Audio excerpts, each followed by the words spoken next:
Bom dia, irmãos e irmãs, boa tarde, tudo bom? Voltamos com as nossas meditações quaresmais. Neste sábado da quinta semana da quaresma. Amanhã é Semana Santa, amanhã é domingo de Ramos. Amanhã é o domingo da Paixão do Senhor. Não podíamos estar mais na reta final dessa quaresma e entrando então nas meditações mais diretamente relacionadas e diretamente falando dos temas e dos momentos da paixão do Senhor Jesus. Hoje, antes de nós entrarmos em Santo Afonso, eu queria fazer a leitura da leitura breve das primeiras vésperas desse domingo da paixão, desse domingo de Ramos, né? Que a tardinha de sábado já entra no domingo de Ramos, e porque vamos entrando já nesse mistério. E a leitura é a primeira carta de São Pedro, capítulo 1, versículos 18 a 21.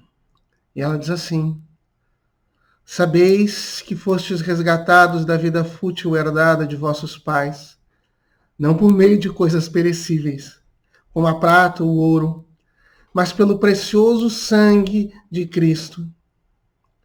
Antes da criação do mundo, ele foi destinado para isso. E neste final dos tempos, ele apareceu por amor de vós. Por ele é que alcançastes a fé em Deus. Deus o ressuscitou dos mortos e lhe deu a glória.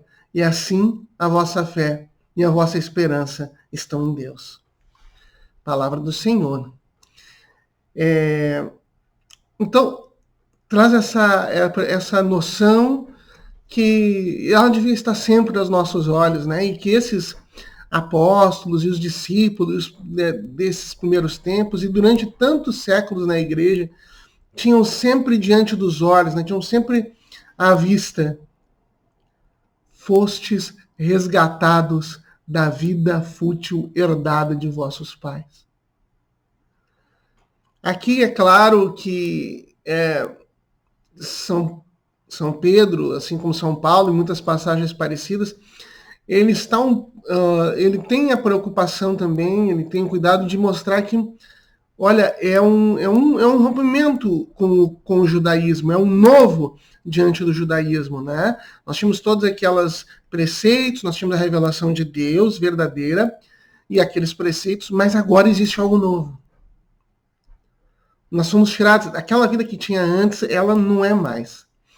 Mas é claro que isso tem um sentido espiritual já daquele tempo e até hoje para nós, que nós tínhamos uma vida de pecado, nós tínhamos uma vida de mal, nós tínhamos uma vida que estava centrada nas nossas necessidades.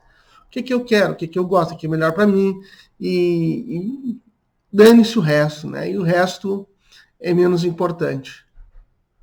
Agora, nós somos resgatados disso. Isso nós temos que abandonar, porque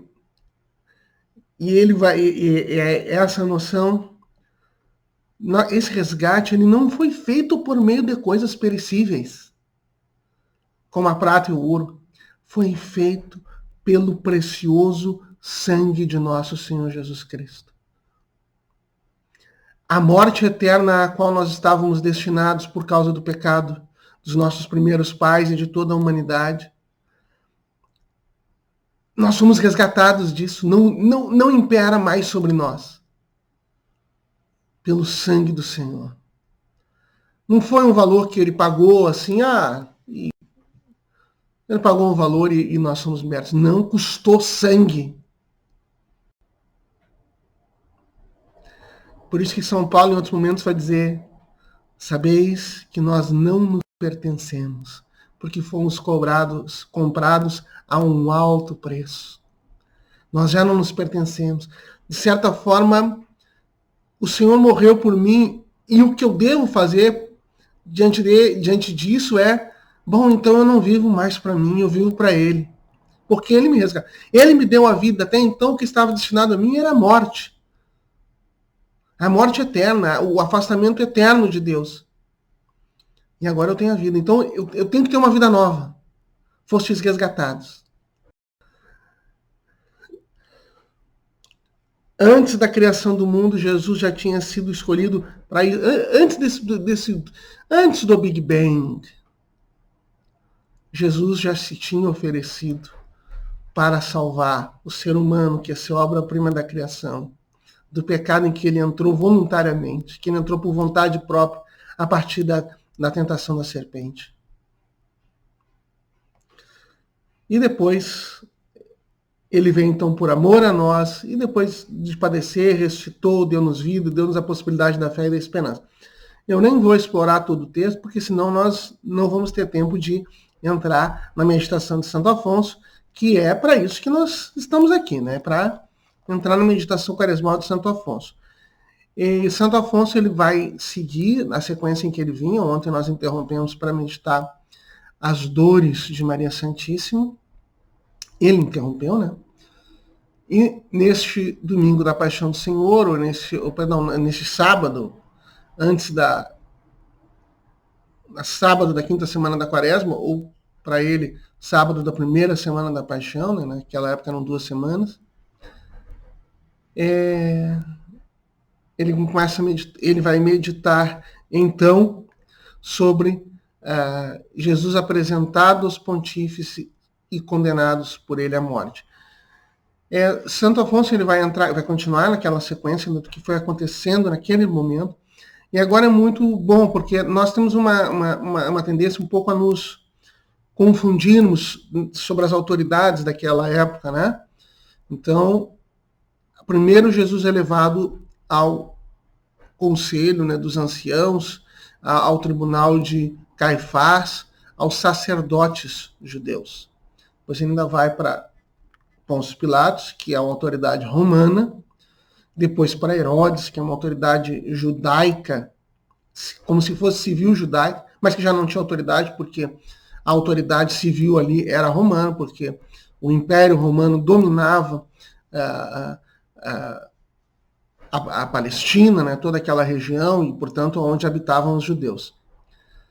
Mas então, primeiro, quando Jesus é preso, primeiro ele é levado para os sumos sacerdotes. O crime dele, que ele é acusado, é religioso, é de, aspas, fazer-se Deus. Só que ele é Deus. E aí nós vamos ver todas essas invejas humanas que estavam ali com Anás e Caifás, aquela ânsia de fazer apagar aquele que era melhor que eles, aquele que vinha trazer o novo, para que eles continuassem tendo a autoridade, né? Quantas vezes isso acontece conosco, né? É preciso fazer como São João Batista, né? É preciso que ele cresça e eu diminua. Ele cresça e eu diminua. Bom, então, Jesus perante o seu primeiro tribunal, que é o tribunal de Caifás. Passagem é Mateus 26, 57. Eles, prendendo Jesus, o levaram a Caifás, príncipe dos sacerdotes. Eis que o Redentor é levado como em triunfo à presença de Caifás, que já o estava esperando e vendo-o diante de si, só e desamparado de seus discípulos, ficou cheio de contentamento. Minha alma contempla o teu Senhor, que ali está, todo humilde e manso. Contempla o seu belo rosto, que no meio de tantas injúrias e desprezos, não perdeu a sua serenidade e doçura. O ímpio pontífice interroga a Jesus sobre seus discípulos e sobre sua doutrina para achar algum pretexto de condenação. Jesus lhe responde com humildade: eu não falei em segredo, mas em público. Todos esses que aqui estão podem dar testemunhos do que eu falei. Senão, quando depois de uma resposta tão justa e tão branda, um algoz mais insolente avança do meio da chusma e tratando Jesus de atrevido, dá-lhe uma forte bofetada, dizendo: é assim que respondes ao sumo sacerdote? Ó Deus, como pôde uma resposta tão humilde e tão modesta merecer tão grave insulto? enquanto o conselho procurava testemunhas para o condenar à morte, mas não o encontravam, pelo que o pontífice vai novamente buscar matéria de condenação nas palavras de nosso Senhor mesmo. Ele diz: eu te conjuro pelo Deus vivo, que nos diga se tu és o Cristo, Filho de Deus. O Senhor, ouvindo que o conjuravam em nome de Deus, confessa a verdade e responde: sim, eu sou. E um dia me verás não tão desprezível como estou agora diante de ti, mas assentado num trono de majestade, como juiz de todos os homens, acima das nuvens do céu. Era escandaloso para eles, é escandaloso para nós. Que Deus se faça homem. Que Deus tenha vindo nos salvar, que se estivesse naquele tempo bendito, em que Deus se encarna, uma carne semelhante à do pecado, igual a nós em tudo, exceto no pecado, para nos salvar. Olhando exteriormente para ele, não se via nada que não fosse humano. Tinha rosto de homem, tinha pele de homem, tinha olhos de homem, mas era Deus. Nós nos lembramos assim até da Eucaristia.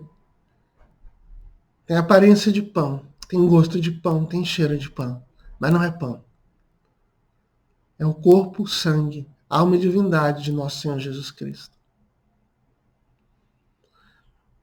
Como era difícil para os judeus naquela época reconhecerem no homem galileu humilde Deus. Para nós é difícil ver na Sagrada Eucaristia o mesmo Deus, descido sob a humildade das espécies de pão e de vinho. Ouvindo essas palavras, o pontífice, em vez de prostrar-se com o rosto em terra e adorar seu Deus, rasga os vestidos e diz: para que precisamos de testemunhas? Acabais de ouvir a blasfêmia. Que vos parece? E todos os outros sacerdotes responderam que, sem dúvida alguma, ele era réu de morte. Ah, meu Jesus, o mesmo disse também vosso eterno Pai, quando vos oferecestes a expiar nossos pecados. Meu filho, disse já que queres satisfazer pelos homens, és réu de morte, e por isso é necessário que morras. Jesus já sabia desde a eternidade que iria morrer pelos nossos pecados. Não foi apenas a condenação daqueles judeus sacerdotes que levaram à morte, mas o nosso pecado, o pecado de toda a humanidade, o pecado dos cristãos. Então cuspiram-lhe no rosto e deram-lhe bofetadas. Sendo Jesus Cristo declarado réu de morte, puseram-se todos a maltratá-lo como um malfeitor. Um cospe-lhe o rosto, outro dá-lhe empurrões, mais outro lhe dá bofetadas. Vendando-lhe os olhos com o pano, escarnecem dele, chamando o falso profeta e dizendo: já que és profeta, profetiza agora, quem te bateu? Escreve São Jerônimo que foram tantos os insultos e injúrias que naquela noite foram feitas ao Senhor, que só no dia do juízo final serão conhecidos todos. O sofrimento de Jesus foi ainda aumentado pelo pecado de Pedro, que o renega e jura que nunca o conheceu.